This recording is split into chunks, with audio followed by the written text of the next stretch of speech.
বলু রে, কোথায় যাচ্ছিস? হসপিটালে। তোর শরীর খারাপ নাকি? না, এমনভাবে বললি। তবে আমিও হ্যাঁ নিজেরও শরীর চিকিৎসা করব। আচ্ছা আচ্ছা। হ্যাঁ, রড কাটার মেশিন সেটা ওর পায়ে পড়েছিল। Hello everyone, welcome back to my channel. তো আজকে যাচ্ছি হসপিটালে, আর কার জন্য যাচ্ছি, কে অসুস্থ সবই জানতে পারবে। আমি আর দিদি যাচ্ছি। তো খুশি হওয়ার কারণ হচ্ছে সে ভালো আছে এখন, তো সেই জন্যেই যাচ্ছে হচ্ছে আড়ংঘাটা, মানে আমাদের এখান থেকে মানে 3-4টে স্টেশন পরে। তো ট্রেন ধরারও টাইম হয়ে গেছে, আর মাত্র 20 মিনিট মতন বাকি মনে হয়। দিদি আবার কী যেন আনতে গেছে বাড়িতে। ওই দেখো দিদি আসছে। আয় আয় আয়, টাইম নেই হাতে, একদমই টাইম শর্ট। হ্যালো এভরিওয়ান, এখন স্টেশনে চলে এসেছি। তো ট্রেন এখনও আসেনি, আমাদের ভাগ্য ভালো। তো এখন তো বাবা ওভারব্রিজ পার করছি, আর কষ্ট হয়ে যাচ্ছে। চলো চলো একবার ট্রেনের মধ্যে থেকে দেখা।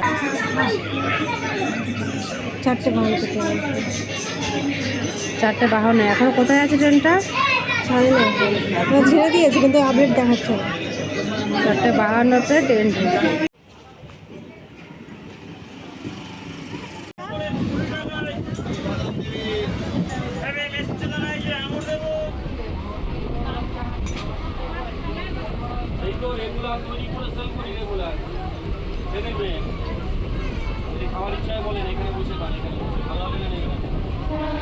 নেমে গেছে আড়ংঘাটা স্টেশনে।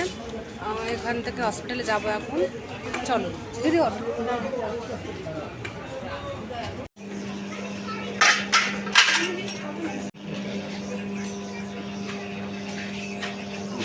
সো এভরিওয়ান, এখন আমরা হসপিটালে চলে এসেছি, কিন্তু হসপিটালটা আমার এখনো চোখে পড়ছে না। ওই তো দেখাচ্ছে দেখাচ্ছে,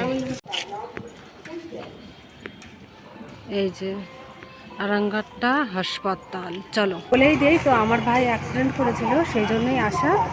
অ্যাক্সিডেন্ট বলতে গাড়ির কোনো অ্যাক্সিডেন্ট না, ওর হচ্ছে কি বলে কি রড, কি কাটার, হ্যাঁ রড কাটার মেশিন সেটা ওর পায়ে পড়েছিল।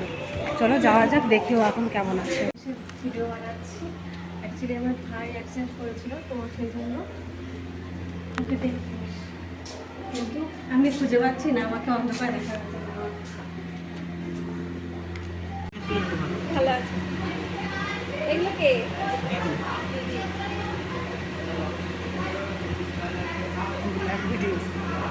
এই যে তোমার ভাই, তোমরা তো দেখলেই কিভাবে অ্যাক্সিডেন্টটা করেছে, মানে দেখেই মানে খারাপ লাগছে।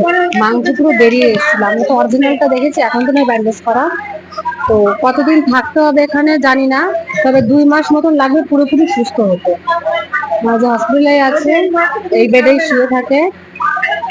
কি অবস্থা, পুরোপুরি সুস্থ হতে 2 মাস মতন লাগবে।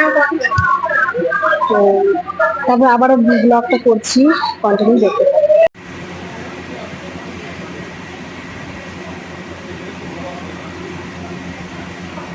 যে এখন চলে যাব হসপিটাল থেকে, কিন্তু টাইম দেখলাম যে ট্রেন পাবো না, তো এখন যাবো না, পরের ট্রেনে যাবো, তাই আর একটু আড্ডা দিচ্ছি। এই দেখো, এই যে ভাই, এই যে দিদি, তো আমরা সবাই আড্ডা দিচ্ছি এখন। টাটা।